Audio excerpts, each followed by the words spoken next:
70,000 लोगों का चुन करके जीत करके आए हैं। 70,000 लोग, पंचायतें और पंचायत समितियां, 6,700 पंचायतें हैं, एवरेज 10-11 पड़ जाते हैं।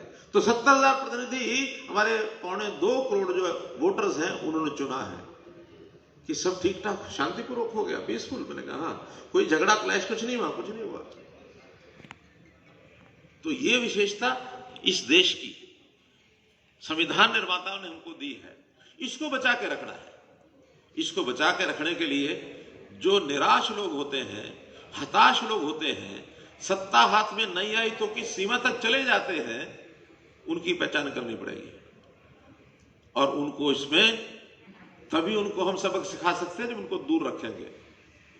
अब ये आजकल तमाशा हम देख रहे हैं ना कि ये कानून रद्द कराएंगे, दबाव, हम लोग बैठे हैं, इस कानून को वापस लो। ये डेमोक्रेसी है क्या? डेमोक्रेसी होती है हम अपनी बात सदन में कहें, जहां विचार विमर्श होना है, हम अपनी बात जनता को जाके कहें, सभाएं करें, अपने पैम्पलेट बांटें, मीडिया में जाएं। लोगों के सामने बात रखने में कोई नहीं, हमारे स्वतंत्रता है, राइट टू यानी फ्रीडम ऑफ एक्सप्रेशन।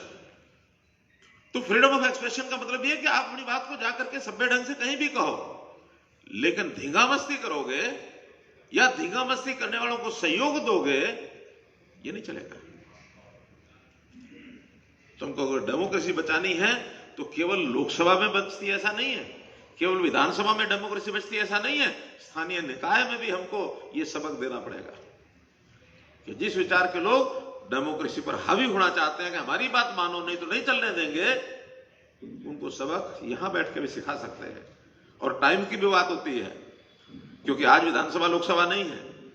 अगर ये विधानसभा लोकसभा का चुनाव आज होता तो उसके माध्यम से बताते हैं, लेकिन आज चूंकि स्थानीय नगर निगम का चुनाव है तो इस समय हमको बताना पड़ेगा कि धींगा मस्ती वाले लोग हमको नहीं चाहिए। शायद आम आदमी ना सोच पाए, लेकिन ये प्रतिष्ठित नागरिक और खास करके पंचकुला में तो अधिकांश बुद्धिजीवी, सोच समझ वाले नागरिक हैं, उनको सोचना चाहिए। और ये मैसेज देने के लिए आप लोग इस चुनाव में भारतीय जनता पार्टी के, चाहे हमारे मेयर के कैंडिडेट हैं, चाहे जेजेपी बीजेपी दोनों को मिलाकर के पार्षद के कैंडिडेट हैं, सबको भारी मतों से जिता देंगे तो जो संदेश देना है वो संदेश भी दे पाएंगे, और जो हमारी इच्छा अपेक्षा विकास की, विकास भी हो पाएगा। और ये भ्रष्टाचार रूपी जो गुण लगा हुआ है, जो कैंसर की बीमारी है, इसको दूर करने में हम सहयोग भी कर पाएंगे। प्रदेश में मैंने तय किया कि सारे भ्रष्टाचार को जड़ से मिटाएंगे। एक एक चीज पारदर्शी तरीके से, नौकरियां हो, बदलियां हो, लोगों को रोजगार, स्वयं रोजगार की व्यवस्था देनी हो, लोगों के मानस में ईमानदारी का भाव भरना हो। ईमानदारी का भाव सब में भरना पड़ता है, चाहे नेता हो, अधिकारी हो, कर्मचारी हो, जनता हो, क्योंकि जो चीज ऊपर से चलती है वो नीचे भी चलती है। हर कोई चाहता है कि मुझे अगर अधिकार 5 पैसे का है तो कैसे मैं 10 पैसे छीन लूं।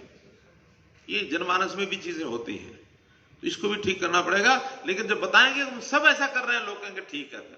अगर सब ऐसा करेंगे तो नीचे जनता का लाभ होगा।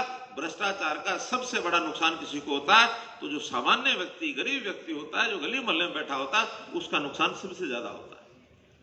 जब उसको ये पता लगेगा भ्रष्टाचार हम आपके लिए खत्म कर रहे हैं, आपका लाभ होगा, तब वो उस लाइन पर आ जाता, वो भी सत्यता के आधार पर आगे बढ़ेगा।